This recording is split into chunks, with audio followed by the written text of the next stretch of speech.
ऐसी मित्रता हुई कि ना आज तक भगवान द्वारिकाधीश उस सुदामा को भूल पाए हैं और ना वह ब्राह्मण पुत्र सुदामा श्री कृष्ण को भूल पाया है।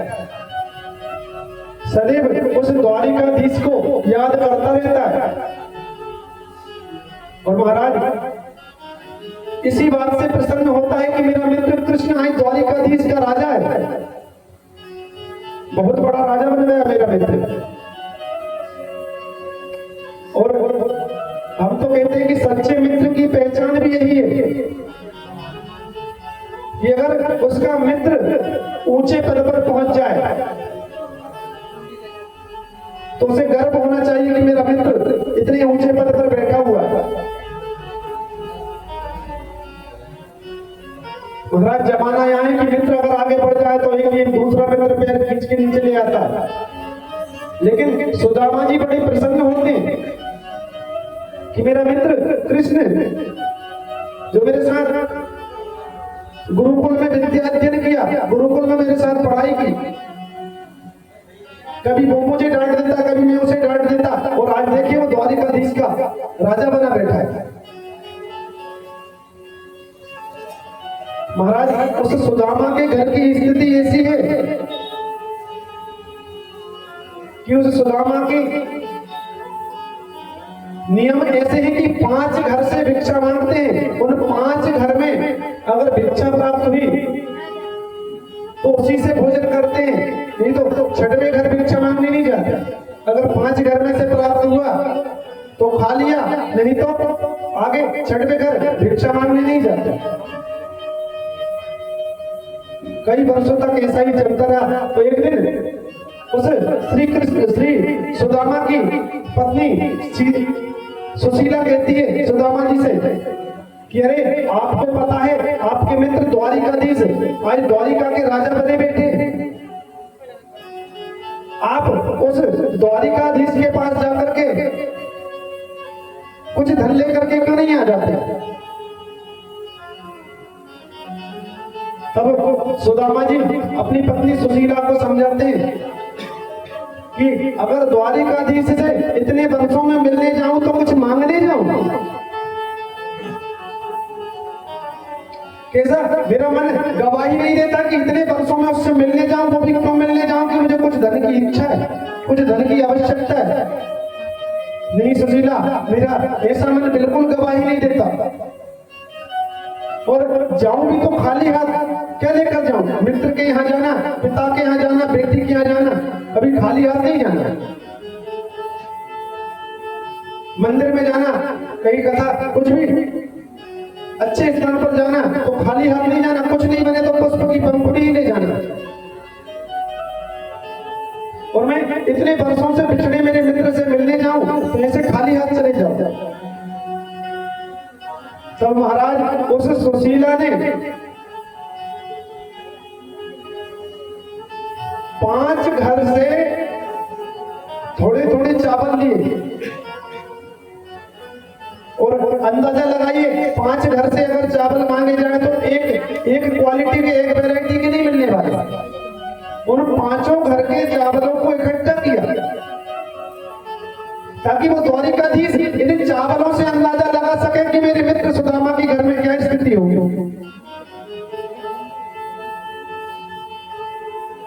महाराज उस सुशीला ने 5 घर से थोड़े थोड़े चावल लाकर इकट्ठी की और अपनी फटी सी साड़ी में से थोड़ा सा टुकड़ा निकाला और उस टुकड़े में उन चावलों को बांध करके सुदामा जी को दे दिया।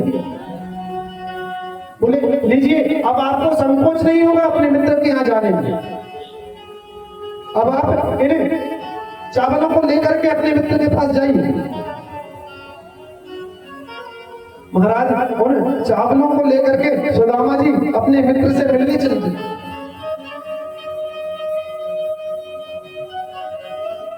और महाराज मिलने जब चल दिए तो कहते हैं जाकी कभी ना फटी बीमारी सोखा जाने पीर बनाई। महाराज उन सुदामा जी के जगह जगह से पैरों में छाले हो रहे, पैर जगह जगह से फटे हुए, कई जगह से वस्त्र बटे हुए, इसके बाद भी अपने मित्र कृष्ण से मिलने की इतनी प्रसन्नता है कि महाराज सब अपनी सुध भूल गए कि मेरी स्थिति क्या है। उन चावलों की पोटली को अपने पास में दबाया और जल दी, और जाते जाते क्या कह रहे हैं सुदामा जी कि दर दर भटक रहा हूँ तेरी दोस्ती के पीछे, दर दर भटक रहा हूँ तेरी दोस्ती के पीछे, दर दर भटक रहा हूँ तेरी दोस्ती के पीछे।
10 जगह से फटे हुए हैं।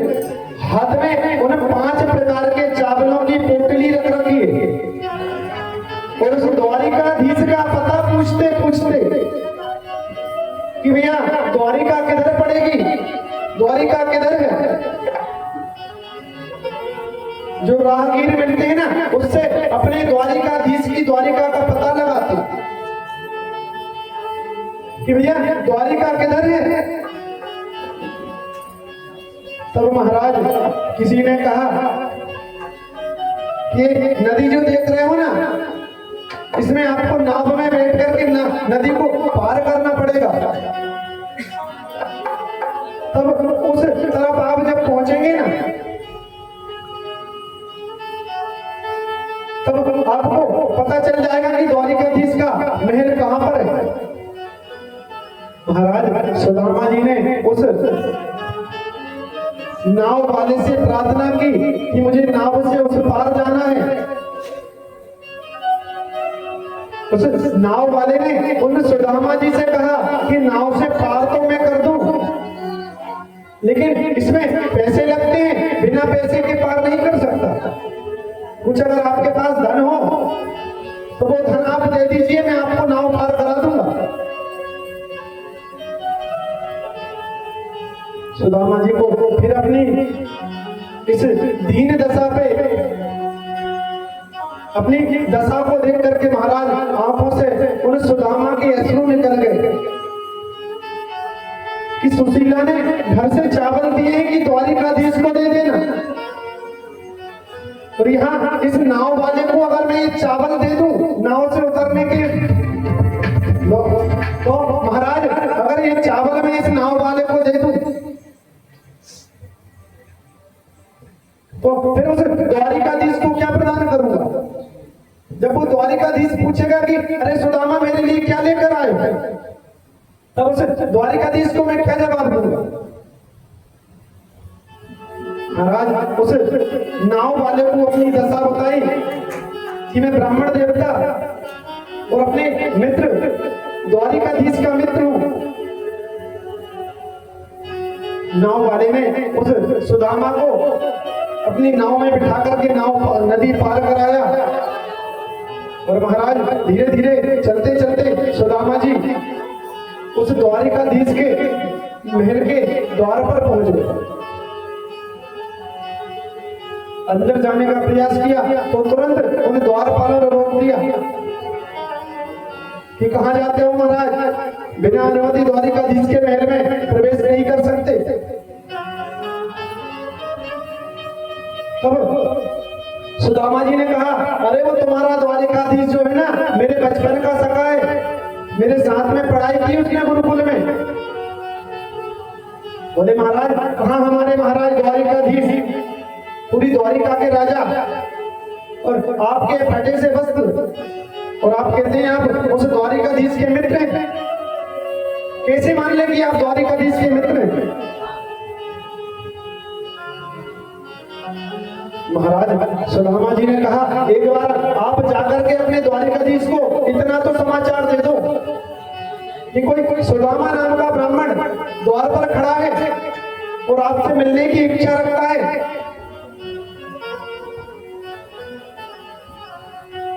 महाराज तब उस सेवक ने द्वारपाल ने द्वारिकाधीश के दरबार में जाकर द्वारिकाधीश को प्रणाम करके कहा कि महाराज जी कोई ब्राह्मण देवता आया हुआ है, द्वार पर खड़ा हुआ है, फटी सी धोती है, पैर मिट्टी में हो रहे, वस्त्र भी कुछ साफ सूफ नहीं पहने, वस्त्र भी ऐसे फटे से पहन रखे हैं, 10 जगह से वस्त्र फटे हुए।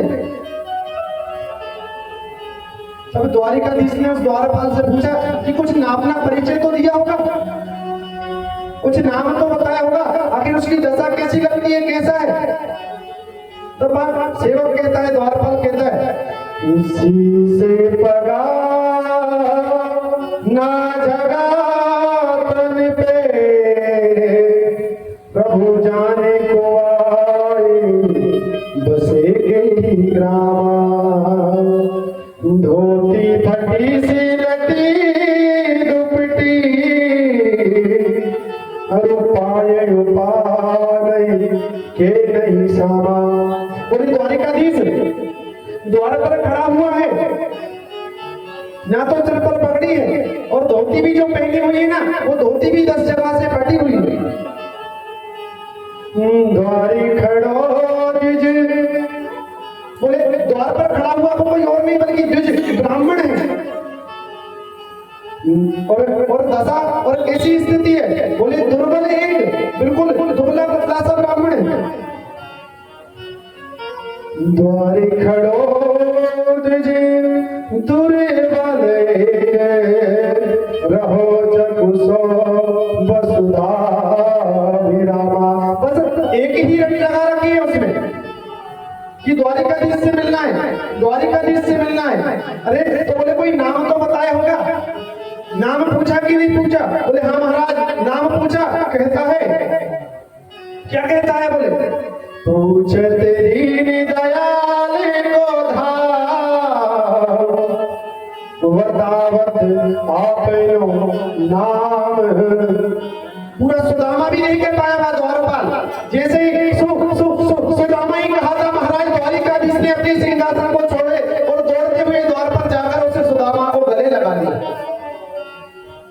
और महाराज उस द्वारिकाधीश ने सुदामा को गले लगा करके ऐसी अश्रुधारा बहाई महाराज की पूरा द्वारिका देखता रह गया। उसे सुदामा को ला करके अपने सिंहासन पर बिठाया। रुक्मिणी, कालिंदी, सत्यभामा सब देख रही हैं। फटे से वस्त्र में किसको ले आए? द्वारिकाधीश। और सिंहासन पर बिठा करके स्वयं उस ब्राह्मण की सेवा कर रहे हैं। महाराज जब ऐसा दृश्य रुक्मिणी ने देखा तो उनसे कहती है कि ये कौन है और इनकी सेवा आप अपने भाव से। महाराज अपने सुदामा बचपन के मित्र के पैर इन्होंने जल से नहीं धुलाए, बल्कि अपने अश्रुओं से, अपनी आंखों से ऐसा नीर बहाया कि महाराज सुदामा के पैर अपनी आंखों से अश्रुओं से धुलाए।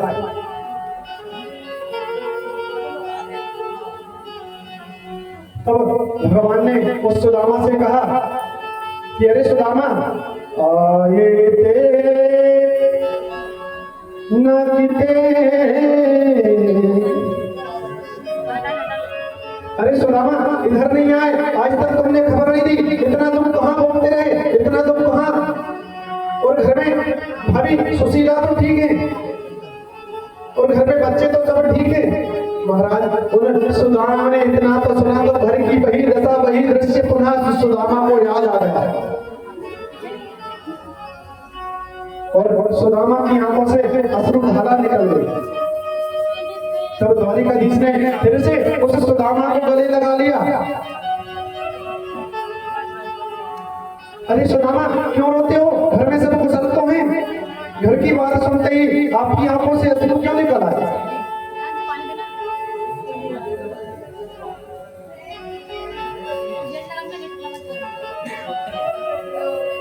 तो सुदामा जी कहते हैं कि घर की ऐसी स्थिति है कि घर में अगर एक सुबह के समय भोजन मिल जाए तो शाम को भोजन करने की समस्या खड़ी हो जाती। और महाराज लोग कहते हैं कि प्रतिदिन ना कर सको तो द्वादशी का व्रत करो, लेकिन सुदामा सत्य कहूं ना, मेरे घर में आप तो सब एकादशी आने पर व्रत करते होंगे, लेकिन सुदामा कह रहे हैं उस द्वारिकाधीश से कि अरे द्वारिकाधीश मेरे घर में तो रोज एकादशी होती है, ऐसा दिन नहीं जाता जिस दिन एकादशी ना हो।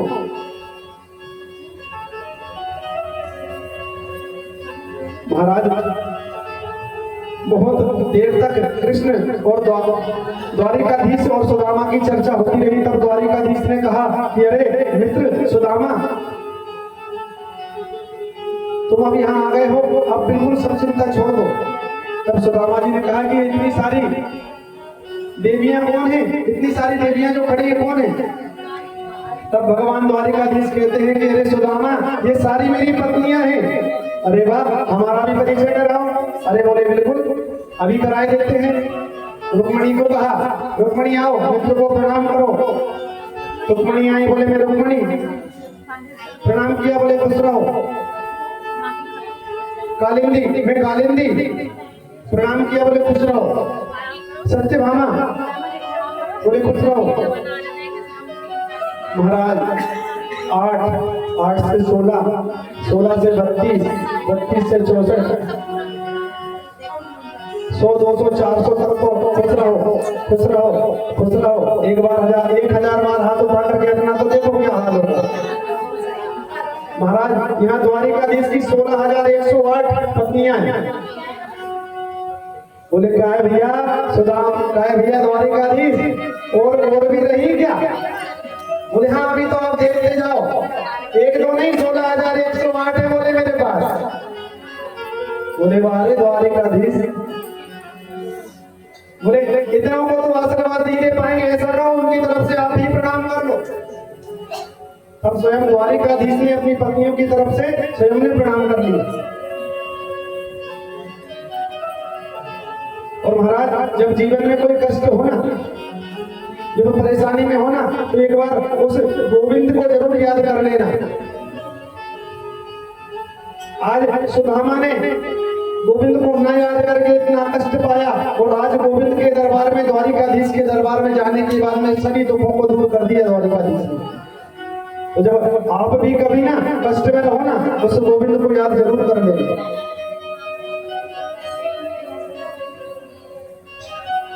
आसरा इस जहां का मिले ना मिले, मुझको तेरा सहारा सदा चाहिए। आसरा इस जहां का मिले ना मिले, मुझको तेरा सहारा सदा चाहिए। बस एक ही बात उस गोविंद से कहना कि गोविंद, ये संसार, ये परिवार साथ दे, इनका आसरा, इनका सहारा मिले या ना मिले, लेकिन तेरी नजर मुझ पर जरूर सीधी रहना चाहिए।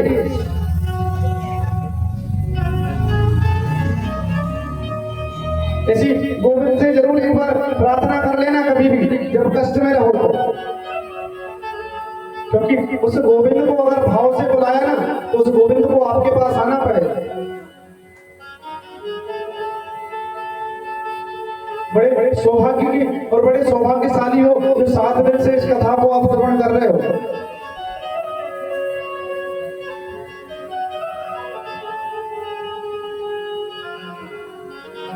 हम भी कहें कि हमारा भी बड़ा सौभाग्य है जो हमें आपको कथा सुनाने का अवसर प्राप्त हुआ है। यहाँ पर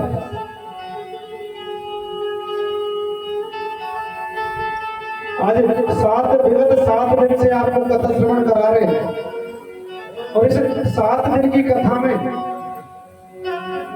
हम बारंबार प्रतिदिन मालवीय परिवार को धन्यवाद दे रहे हैं, और ये धन्यवाद हमारे मुख से नहीं, हृदय से निकल रहा है कि इन्होंने इस चंपावती चकलदी नगरी में हमें अपनी वाणी से आपको कथा श्रवण कराने का अवसर प्राप्त कराया। और ये घर हमारे लिए यजमान का घर नहीं, बल्कि हमारा ही घर है।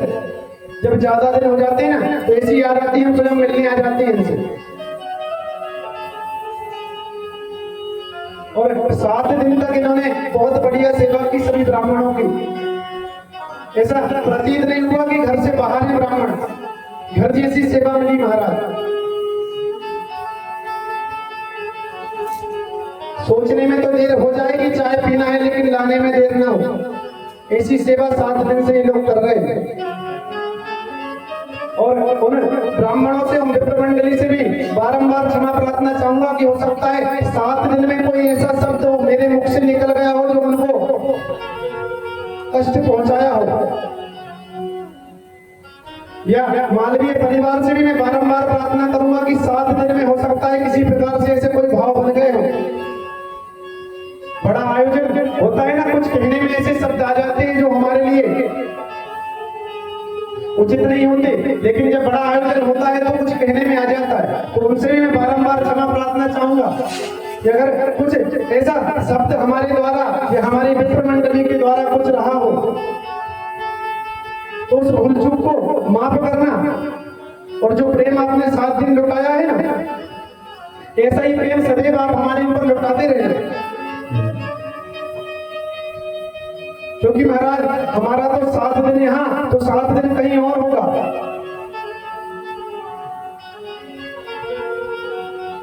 अब के बिछड़े कब मिले पुनर्जन्म हो जाए। आज तो सबने देखा है, कल किसी ने नहीं देखा, और कल के हम तो मैं पल किसी ने नहीं देखा। ये 7 दिन जो आपने सेवा की ना, इसके लिए हम बारंबार आपको धन्यवाद देते हैं।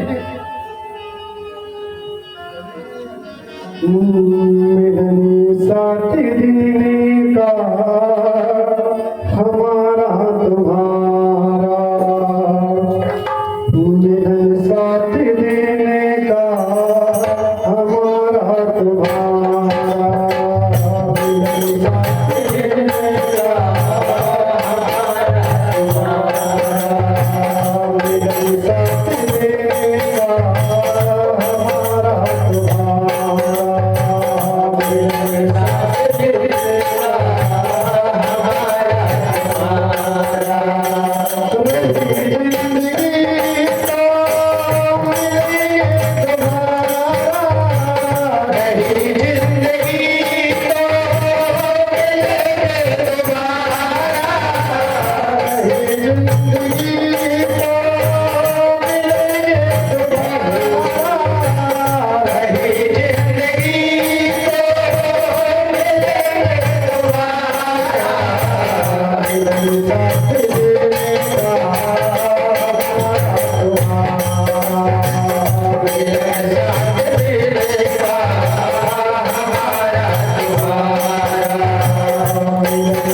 हरे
जो आपने सेवा दी ना, ये सेवा ना हमें हमेशा याद आएगी और हमेशा याद करेंगे, क्योंकि तो जहाँ घर जैसा प्रेम मिलता है ना,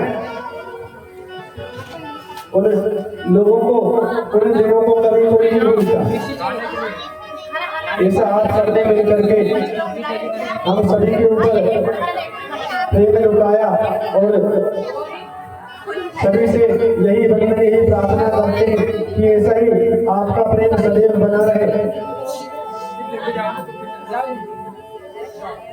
और भागवत महापुराण अपने पितरों से भी प्रार्थना कर लेना कि भगवान हमने भी आपकी जैसे ब्राह्मणों की सेवा हमसे बनी, वैसी ब्राह्मणों की सेवा की, जैसी भगवान पितृ देवता आपकी सेवा बनी, वैसी हमने आपकी सेवा की, उसमें भी हमने कोई कमी नहीं रखी।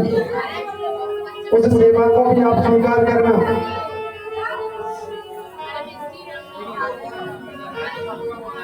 इसी भगवान कथा सदैव हमारे घर में होती रहे, इसी बड़ी महती कृपा गोविंद ने हमारे ऊपर की है।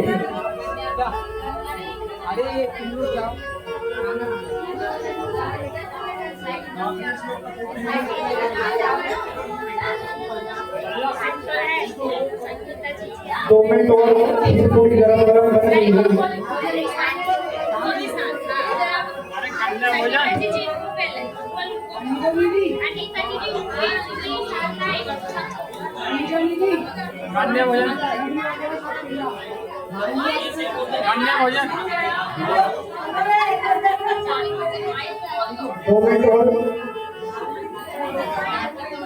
देखिए आखिरी श्लोक भागवत का अगर आप सबने भी बोलिए ना साथ में, तो उसी भागवत का फल प्राप्त होगा जो 7 दिन तक गुरुजी ने पाठ किया।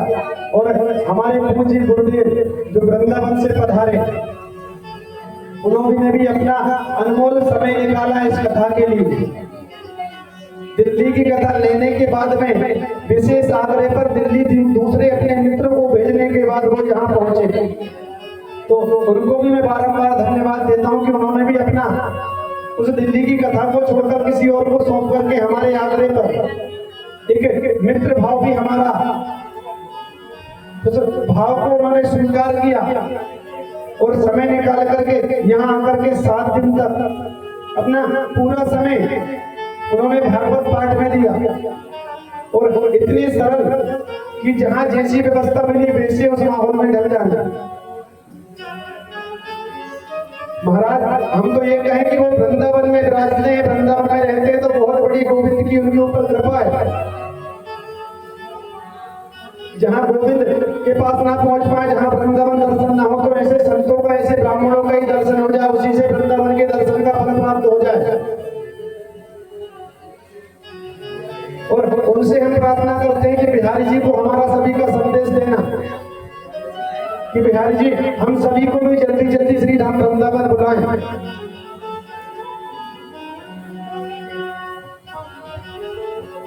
और इन सभी बच्चों का भी जो मालवीय परिवार में तन मन धन से लग रहे हैं, उनको भी बारंबार हम निवेदन करते हैं, बारंबार धन्यवाद देते हैं कि ऐसा भाव उनका भी बना रहे कि जहाँ माता पिता जिस परंपरा को निभाते हैं उसको बच्चे भी निभाते हैं, तो उन बच्चों ने भी तन मन धन से सेवा में लगे रहे। जो आदेश किया वहां जी गुरु जी के अलावा दूसरा कोई शब्द उनके मुख से नहीं निकला। तो सभी उस भागवत की आखिरी श्लोक का साथ में पठन करिए, पाठन करिएगा, श्रवण करिएगा। जो बोल सके वो बोलिएगा, ना बोल सके तो ध्यान से सुनिएगा। गुरु जी उस मंत्र का उच्चारण कर रहे हैं।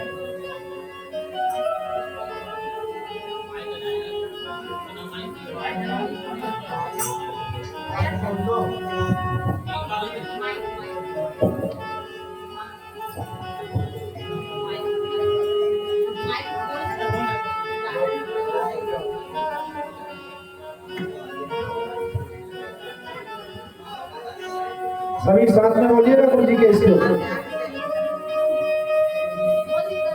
चलो यहीं से बोल देते हैं। उन्होंने पाठ किया इसलिए उनसे सुनवा रहे हैं आपको। बोलिए कृष्ण कन्हैया लाल की जय हो। सभी हाथ जोड़ करके एक बार हम दोहराएंगे, एक बार आप सभी लोग बोलना। ओम नाम संकीर्तनम यस्य, नाम संकीर्तनम यस्य, सर्व पाप प्रणाशनम, सर्व पाप प्रणाशनम। नाम संकीर्तनम यस्य, नाम संकीर्तनम यस्य, सर्व पाप प्रणाशनम, सर्व पाप प्रणाशनम। प्रणामो दुख शमनः, प्रणामो दुख शमनः, प्रणामो दुख शमनः, प्रणामो दुख शमनम। तं नमामि हरिं परम्, तं नमामि हरिं परम्, तं नमामि हरिं परम्। तं नमामि हरिं परम्। बोलिए श्रीमद्भागवत महापुराण की जय। पूज्य गुरुदेव श्री प्रार्थना दो शब्द अपनी वाणी से। मालवीय परिवार को धन्यवाद। कृष्णाय वासुदेवाय हरे परमात्मने प्रणत क्लेश नाशाय गोविंदाय नमो नमः। बड़े ही सौभाग्य से भगवान श्री राधा कृष्ण की अनूठी अनुकंपा से, भगवान श्री राधा कृष्ण के आशीर्वाद से इस मालवीय परिवार में परम सौभाग्य प्राप्त हुआ है। विगत 7 दिवस से यहाँ श्रीमद् भागवत महापुराण की कथा भगवान गौरी गणेश सहित समस्त आवाहित देवी देवताओं का पूजन अर्चन बड़े ही भाव से चल रहा है। मन बड़ा ही प्रसन्न है। आप सभी लोगों को हम बांके बिहारी के श्री चरणों से खूब खूब आशीर्वाद प्रदान करते हैं। आप सभी लोग इसी तरह से जब तक जीवन है भगवान का भजन स्मरण आनंद लेते रहे और इसी प्रकार से बड़े भाव से संतों की ब्राह्मणों की सेवा करते रहे। इन्हीं शब्दों के साथ आप सभी को जय श्री कृष्ण, जय श्री राधे।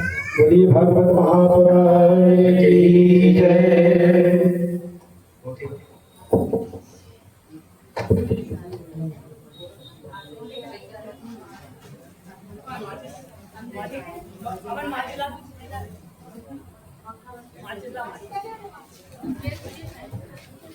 आरती से पहले प्रधान यजमान जी पहुंच करके पोथी पूजन करेंगे, व्यास जी का पूजन करेंगे, इसके बाद फिर आरती करेंगे। आप सभी लोगों ने 7 दिवस तक भगवान की मंगलमय कथा का श्रवण किया। आप सभी लोग भी पोथी का पूजन करेंगे, व्यास जी का पूजन करेंगे। जो भी दक्षिणा अर्पण करना हो भक्ति भाव से अर्पण करिएगा।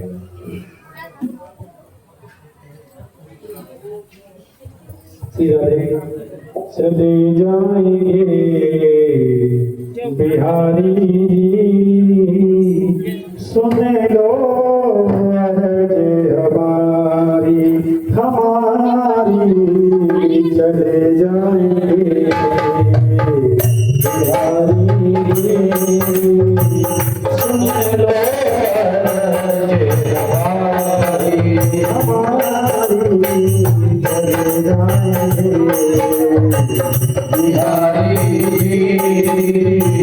सुन लो अर्ज हमारी। भूल न जाना फिर भी बुलाना, भूल न जाना फिर भी बुलाना, भूल न जाना फिर भी बुलाना, भूल न जाना फिर भी बुलाना।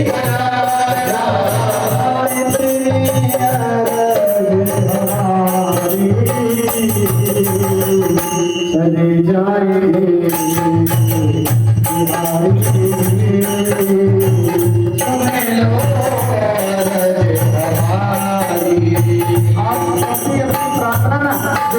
बिहारी जी के चरणों में लगा करके जाना कि हम तो चले जाएंगे लेकिन हमारी जिंदगी को तुम सुन लेना।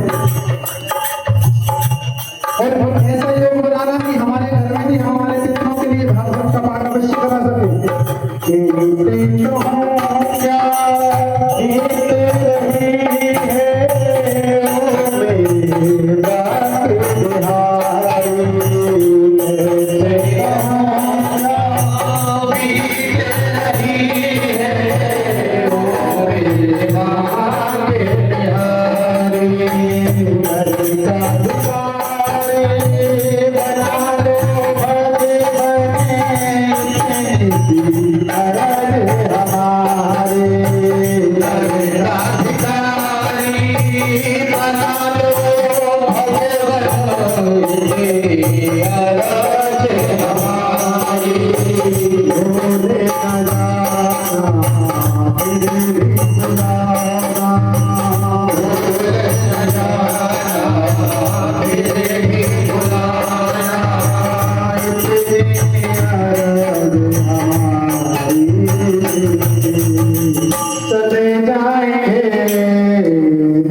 बोलिए मंगे बिहारी लाल की जय। भागवत महापुराण की जय। सदगुरुदेव भगवान की जय। सदगुरुदेव जी भगवान की जय।